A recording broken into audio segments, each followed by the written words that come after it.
Welcome back नाज़रीन। बात हो रही है कराची की बदलती हुई सियासत के हवाले से। हमने आपको पहले सेगमेंट के अंदर बताया कि आज क्या कुछ होता रहा।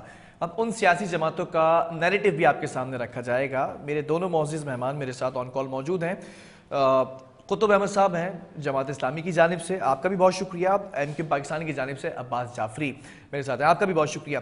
अब्बास, आपसे स्टार्ट लूँगा गुफ्तगू का, क्योंकि आज आप लोगों की ज़्यादा जो है वो दौड़ लगी है। पहले आफाक अहमद साहब के पास गए, खालिद मकबूल सिद्दीकी, फिर कल की अगर बात कर लूँ मैं तो जमात इस्लामी के पास भी गए थे। वो तमाम चीज़ें मुश्तरका प्रेस कॉन्फ्रेंसेस सामने आई हैं। इस वक्त सिचुएशन क्या बिल्ड हो रही है, क्योंकि आज बिलावल भुट्टो जरदारी ने वजाहत की है आप लोगों के बारे में कि जो कुछ देते रहे और जो कुछ पेपर के ऊपर डील में था उससे ज्यादा ही देते रहे। तो ऐसा लग रहा है कि एमक्यूएम इस वक्त विन विन सिचुएशन में रही है। जी नहीं, ऐसा नहीं है कि जो एमक्यूएम ने कहा था उससे कुछ ज्यादा दे दिया है, ऐसा बिल्कुल भी नहीं है। जो जो मुआहदे हुए थे उसमें अभी बहुत कुछ चीजें बाकी हैं जो कि करना है। जैसे कि 140A मेन हमारा था, 140A बल्दियाती इदारों को उनके इख्तियारात देना, ठीक है, सुप्रीम कोर्ट के ऑर्डर की रोशनी में। लेकिन अभी तक उस चीजों पे कोई अमल दरामद नहीं हुआ है।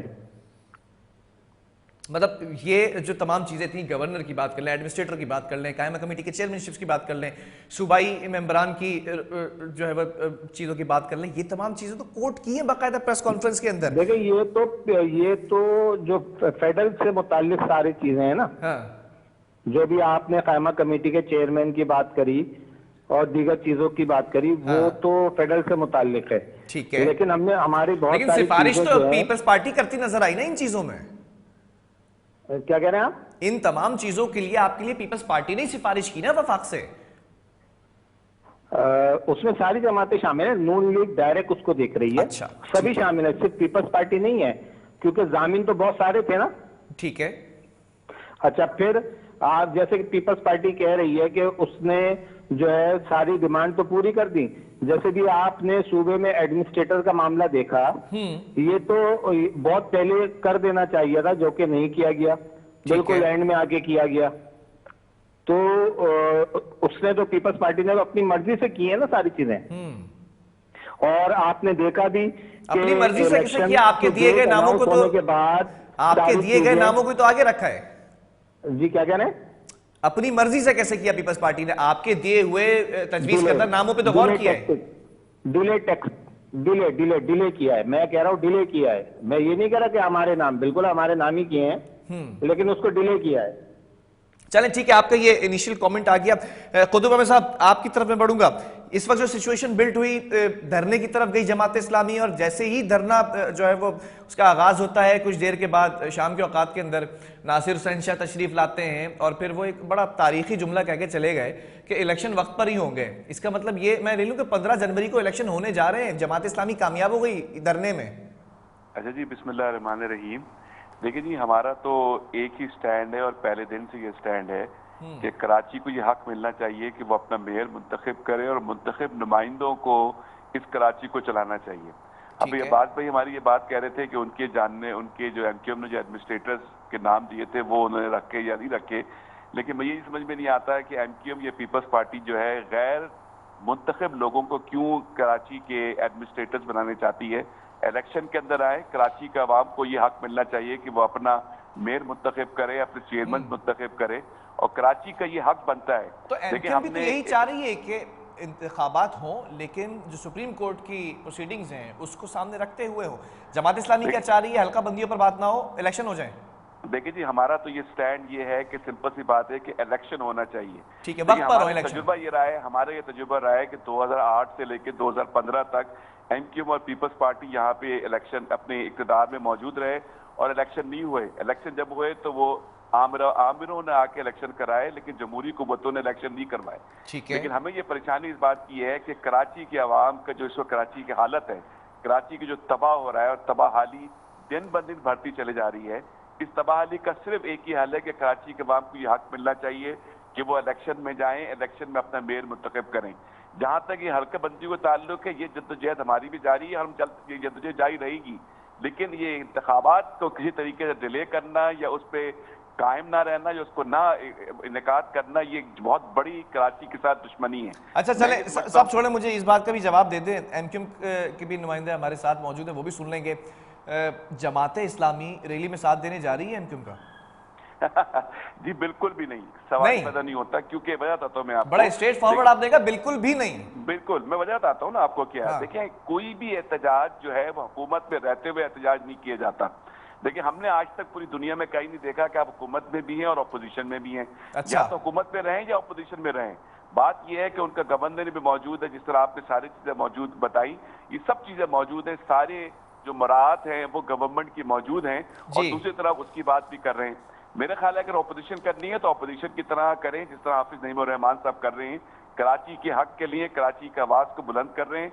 और हमारा तो सिर्फ एक मुतालबा ये है कि कराची के तबाही को खत्म होना चाहिए, कराची के अवाम को उनका हक मिलना चाहिए, और ये वो हक है कि जो कि कॉन्स्टिट्यूशन में लिखा हुआ है, और उसी कॉन्स्टिट्यूशन के लिखे हुए की बुनियाद के ऊपर हम ये हक मांग रहे हैं। चले आपकी तरफ भी बढ़ेंगे अब्बास। बड़ा स्ट्रेट फॉरवर्ड नैरेटिव सामने आ गया है कि रैली के अंदर बिल्कुल भी साथ नहीं देने जा रहे हैं, और मुझे कल का हाफिज नईम का जुमला वो भी याद है कि इख्तलाफ यही है जमात इस्लामी का आप लोगों से कि हुकूमत में रहते हुए कैसे अपोजिशन कर सकते हैं आप? देखें जनाब, हम हुकूमत में इस वक्त सिंध गवर्नमेंट की जो बात करें, 18वीं तरमीम के बाद सूबे के इख्तियारात अलग हो जाते हैं, फेडरल के इख्तियारात अलग हो जाते हैं। ठीक है, सबसे पहली चीज ये ध्यान में रखें। तो इस वक्त भी हम हुकूमत में नहीं है, और ये तो वही बात हो गई, कान आप यहाँ से पकड़े या वहां से पकड़े, पीडीएम का तो हिस्सा है आप। चलें आप कह लें, लेकिन देखें बात ये घूम फिर के बात वही आ जाती है। शुरू से देख लें, आप बात सुने, शुरू से हमारा एक चीज पे इख्तिलाफ चला आ रहा है कि बल्दियाती इदारों को 140A के हिसाब से जो सुप्रीम कोर्ट ने ऑर्डर किया है उसके मुताबिक जो है उसके जो डिवॉल्व है उसको करें, और जो मेयर है उसको बाइख्तियार बनाएं। इलेक्शन करा देने ही मकसद नहीं है, उस मेयर के पास इख्तियार होना चाहिए। कराची तबाह बर्बाद हो चुका है, और क्योंकि तमाम इख्तियारात जो है सिंध गवर्नमेंट के पास हैं। तो अब्बास जाफरी साहब एक चीज मैं यहाँ पर ऐड कर दूं। ठीक है, अच्छा, फिर एक नाइंसाफी ऐसी है कि जल्दी में इलेक्शन आप करवा तो रहे हैं, हल्का बंदी नाइंसाफियां जो हल्का बंदियों में हुई है, मैं इसी पर आ रहा था। मैं एक चीज ऐड कर दूं, फिर आपका जो नैरेटिव है बड़ा जो है वो क्लियर हो जाएगा ना, वो सवाल व्यूअर्स भी सुन लें। मुझे याद है गवर्नर साहब का इंतखाब हुआ, कुछ और नाम दिए गए थे, गवर्नर बहरहाल लग गए, आपकी पार्टी में वापस आ गए, माफी तलाफी हो गई, यही नैरेटिव अपनाया गया था एमक्यूएम का। मेरे प्रोग्राम के अंदर वो एक अलग सिनेरियो था। उसके बाद तवातुर के साथ मुलाकातें हुई हैं एडमिनिस्ट्रेटर्स लगाने के लिए, एडमिनिस्ट्रेटर कराची की तब्दीली के लिए खालिद मकबूल गवर्नर हाउस जाते रहे, फिर डिस्ट्रिक्ट एडमिनिस्ट्रेटर्स के लिए शिकवा करते रहे गवर्नर से, गवर्नर ने राब्ते किए वफाक से। तो जो इतनी जद्दोजहद की गई थी एडमिनिस्ट्रेटर्स के लिए, डिस्ट्रिक्ट के एडमिनिस्ट्रेटर्स के लिए, हैदराबाद के एडमिनिस्ट्रेटर के लिए, उस वक्त हल्का बंदियों के लिए बात कर लेते ना। देखिए, हल्का बंदी की आपको याद होगा, हल्का बंदियों की उससे पहले से हमारी पिटीशन कोर्ट में मौजूद है, जिसके ऊपर अभी तक अमल दरामद नहीं हुआ है, और अब हो सकता है कि अब नहीं, आप मेरा सवाल नहीं समझे, मैं दोबारा सवाल समझा देता हूं। जब गवर्नर इस वक्त मरकजी किरदार हैं, उनसे जो कहा जाता है वो कर देते हैं, वो वफाक के पास चले जाते हैं, वो आपके जो सियासी हरीफ हैं उनके पास चले जाते हैं, उनको एक जगह खड़ा कर देते हैं। इस वक्त गवर्नर साहब जो है ना वो चैंपियन बने हुए हर काम के अंदर, उनके पास कोई जादू की छड़ी है, तो उनसे कहते हैं हल्का बंदियों के ऊपर बात हो जाती। देखिए, हल्का बंदियों पे बात किससे होगी? उन फरीक से कोई होगी जिसके पास हम जा रहे हैं। हल्का बंदियों की बात होगी सिंध गवर्नमेंट के साथ, पीपल्स पार्टी के साथ। अच्छे ताल्लुकात हैं आपके गवर्नर सिंध जो कामरान टिसोरी हैं उनके पीपल्स पार्टी के लोगों से? ये आप कह सकते हैं ना, लेकिन मुझे तो नजर आ रहा है, मैं कह वो रहा हूं जो नजर आ रहा है, नजर आ रहा है ना। तो अभी तक उस चीज पे अमल दरामद तो नहीं हुआ। ऐसा नहीं है कि गवर्नर गया हो और उसने हल्का बंदियों पे बात नहीं करी होगी, बिल्कुल बात करी है, लेकिन यहाँ नियतों में फतूर है। किसकी? हर एक की। आप भी शामिल हैं उसमें? हर एक में कोई देगा नहीं, क्योंकि हम उस हर एक में आप शामिल हैं। रिसीविंग एंड पर हैं। हमारी नियत में कैसे? नियतों के फतूर में हर एक में आप शामिल हैं। मुतालबा कर रहे हैं मुस्तकिल कि भाई जो है हल्का बंदियां कराओ। हम तो मुतालबा कर रहे हैं कि सही हल्का बंदियां कराओ, सही हल्का बंदी कराओ, ये गलत है हल्का बंदी। अच्छा, बिलावल भुट्टो जरदारी ने आज वजाहत की है कि हम क्या कुछ करते रहे एमक्यूएम के लिए, वो तमाम चीजें फिर रोल बैक हो जाएंगी। अब ये तो देखें, ये तो मैं तो क्या कह सकता, हो सकता रोल बैक हो जाए। अफसोस होगा। देखिए सियासत में तो अप एंड डाउन आते हैं ना। चलें ठीक है, कुतुब अहमद साहब की तरफ बढ़ूंगा। कुतुब साहब, एमक्यूएम का साथ क्यों नहीं दे रही है जमात इस्लामी? एक ही मौकफ है, एक ही नैरेटिव है, कराची के शहरियों के लिए आवाज उठा रहे हैं, हल्का बंदियां हैं, इख्तियार के साथ मेयर जो है वो नॉमिनेट होगा, तो इसमें क्या कपाहत है साथ देने में? अच्छा जी, मैंने जो शुरू में आपसे एक बात कही थी, देखिए एमक्यूएम पहले पीटीआई के साथ गवर्नमेंट में रही, अब उसके बाद जब रिजीम चेंज का जब मामला आया था, उस रिजीम चेंज के मामले के अंदर वो कराची का हक रखती ना पहले सामने। ठीक है। वो कहती है कि कराची के ये इख्तियारात दो तो हम आपका साथ देंगे, ऐसा कुछ भी हमें नजर नहीं आया। ठीक है। लेकिन सीधी सीधी बात है कि इस कराची को ना पीपल्स पार्टी ओन करती है, ना एमक्यूएम ओन करती है, ना पीटीआई ओन करती है और ना नून लीग ओन करती है इस कराची को। इन सारे लोगों ने कराची को तबाह बर्बाद किया है। देखिए ना, कराची की मरदमशुमारी के हवाले से भी पीटीआई की गवर्नमेंट और एमक्यूएम ने मिलकर जो है ना फैसले किए सारे के सारे। यहाँ पे कोई भी चीज ऐसी नहीं हुई कि जो कराची के हक के लिए होती है। जब भी कोई ऐसा मामला आता है कि जब उस वक्त कोई निगोशिएशन मामले के अंदर एमक्यूएम को हमें लगता है कि वो कुछ चीज करवा सकते हैं, तो वहां पे वो वजारतों की बात करते हैं, एडमिनिस्ट्रेटर्स की बात करते हैं, वो वहां पे बात करते हैं कि हमारा गवर्नर लगा दो। लेकिन कभी ये बात नहीं हुई कि कराची के अंदर जो कि लोग तबाह बर्बाद हो गए हैं, परेशान हो गए हैं, हालत बुरी हो गई है, उसके लिए कभी किसी ने कोई बात नहीं की। देखिए वक्त इस वक्त ये आ गया है कि कराची के लोगों को उनको हक मिलना चाहिए, यहाँ पे इलेक्शन होने चाहिए। चले कुतुब साहब, एक सवाल का और जवाब दे दें। अभी पहला दूसरा तीसरा मरहला है, एमक्यूएम के लिए कड़ा इस वक्त मरहला है कि जम होने जा रही है कुछ सियासी जमातें हैं। कुछ सियासी जमातों की मैं वजाहत कर दूं, एक तरफ पीएसपी है, दूसरी तरफ फारूक सत्तार इनफरादी तौर पर हैं। अगर ये तमाम लोग मिल जाते हैं, जमात इस्लामी फिर भी उसी तरह कॉम्पीट करेगी? जी, मेरे ख्याल से हमें और इसका फायदा होगा इनके मिलने से। देखिए बात इसमें ये है, आपको कैसे फायदा होगा? मैं बताता हूँ ना आपको, क्योंकि कराची के लोगों को ये वाजे हो जाएगा कि ये सारे लोग एक ही पेज के ऊपर हैं और ये सब के सब वो लोग हैं। नहीं तो दो चार कारकुनान जो इस वक्त बटे हुए हैं वो मिल जाएंगे, कैसे फायदा नहीं? होगा? उससे देखें, कराची के जो अवाम है ना, उनकी आंखें खुली हुई, हमारी आंखें खुली हुई, हमें पता है कि क्या हो रहा है कराची के साथ और कौन क्या कर रहा है। मैं अपने घर से बाहर नहीं निकल सकता। मैं गुलशन इकबाल में, मतलब आप ये समझ रहे हैं जो बटा हुआ कारकुन है वो इनके एक दूसरे में मिल जाने से, इल्हाक करने से वो आपके पास आ जाएगा? सुने तो कारकुन सारा हमारा साथ देगा। मैं गुलशन इकबाल में रहता हूं, मैं गुलशन इकबाल से निकल के नीपा नहीं जा सकता। आजकल मैं अगर निकल के हसन स्क्वायर जाऊं तो 10 सारे रास्ते मेरे बंद पड़े में।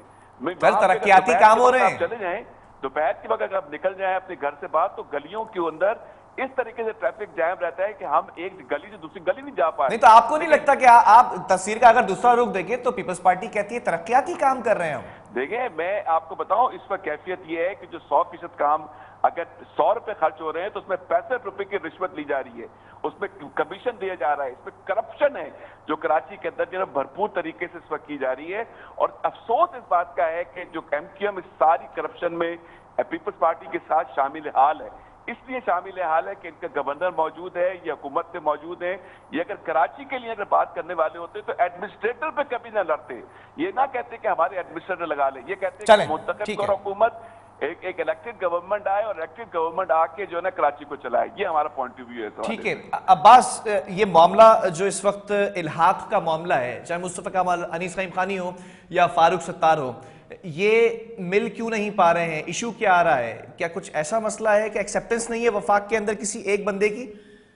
देखें बात यह है कि हम तो कहते हैं कराची को और कराची में मौजूद एमक्यूएम को जिस तरह से जो कुछ एमक्यूएम के साथ 2016 में किया गया है। क्या किया गया है?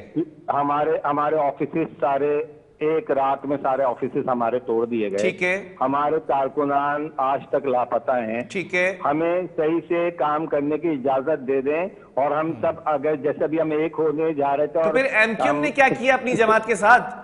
22 अगस्त के बाद जिस बंदे ने कमान संभाली थी, वो जिस बंदे को लाना चाह रहा था उसी को पार्टी से निकाल दिया। आज उसी बंदे ने मरकजी किरदार की अहमियत जो है वो उजागर कर दी अपने लिए और सब उसके गुनगार हैं। देखिए अब हम अगर 2016 वाली पोजीशन पर आ जाएं तो जितने लोग अभी शोर मचा रहे हैं ना, जो चाह रहे हैं कि ये मर्जर ना हो, तो इंशाल्लाह आप देखिएगा कि बहुत चीजें चेंज होंगी। वैसे एक बात है, और इस वक्त तो इस वक्त फारूक सत्तार को अगर देखा जाए तो उनको मरकजी अहमियत हासिल होनी चाहिए। ये वही बंदा है जो कामरान टिसोरी साहब हैं, गवर्नर सिंध है इस वक्त, फारूक सत्तार लेकर आते हैं, फिर पेचीदियां बढ़ जाती हैं, पार्टी से अलहदा कर दिया जाता है, पूरी पार्टी मुखालफत करती है। आज वही बंदा तमाम लोगों को एक करने में लगा हुआ है। तो ये तो नैरेटिव उस शख्स का था जिससे अभी तक मुलाकात ही नहीं की खालिद मकबूल सिद्दीकी ने। होती है ना, देखिए इसमें अब गलती तो हर एक से होती है ना, मतलब गलती हुई, एक्सेप्ट करेंगे गलती थी, फारूक सत्तार को हटाना क्या? चीजों पे जा रहे हैं तो उसका भी क्रेडिट देना चाहिए कि भाई सही, अच्छा आप सही तरफ जा रहे हैं। अच्छा, गलती किसकी थी उस वक्त, फारूक सत्तार की थी या एमक्यूएम की राब्ता कमेटी की थी? क्या कह रहे हैं? गलती किसकी थी जब पार्टी से निकाला गया था फारूक सत्तार को? तो ये चीज तो हमारी, आप राब्ता कमेटी से कह रहे हैं, पूछें। मैं उस चीज पे कोई तबसरा नहीं करना चाहता कि गलती किसकी थी। चलें, लेकिन अच्छा हो रहा है, सब मिलने जा रहे हैं, सब मिल के काम करें। इस कराची शहर के लिए सब मिल के काम लेकिन करें। बड़ी देर कर दी एमक्यूएम ने एक शख्स की अहमियत समझने को। कामरान खान टिसोरी उस शख्सियत का नाम है और आज वही मरकजी किरदार है। बहरहाल बहुत शुक्रिया अब्बास जाफरी, एमक्यूएम पाकिस्तान से आपका, और कुतुब अहमद साहब आपका जमात इस्लामी से इनका ताल्लुक है। अब देखना ये दो अलग अलग जो है वो कहानियां इस वक्त चलती दिखाई दे रही हैं। एक तरफ पीपल्स पार्टी जमात इस्लामी को ये यकीन दहानी करा रही है कि इलेक्शन वक्त पर होंगे, तो ऐसा लगता है कि पीपल्स पार्टी ने तमाम, या सिंध हुकूमत ने तमाम तैयारियां कर ली हैं। दूसरी तरफ हम ये देखते हैं कि एमक्यूएम पाकिस्तान जो कि इस वक्त अड़ चुकी है कि हमने धरना देना है, रैली निकालनी है, और तमाम सियासी जमातों को एक करने में लगी हुई है। दूसरी सियासी जमातें जम होने नहीं जा रही हैं, उनके अंदर भी एक मसला है, वो भी मैं आपको बड़ा जल्द बताऊंगा। वफाक के अंदर एक्सेप्टेंस नहीं है किसी एक शख्सियत के, एक बंदे की, कि उसकी वजह से तमाम मामला रुका हुआ है। तो ये तमाम चीज़ें क्या बल्दियाती इलेक्शन वक्त पर होंगे या नहीं होंगे? अगर हल्का बंदियां होती हैं तो 4 माह का जो वक्त दरकार है, उसके बाद कितनी तवालत इख्तियार कर जाएंगे ये इलेक्शंस। वक्फा लेंगे, इसके बाद बात करेंगे एपेक्स कमेटी के हवाले से। वजीर आला सिंध ने इसकी सदारत की इजलास की और बहुत सारी चीज़ें इसमें ज़ेर बहस आई हैं।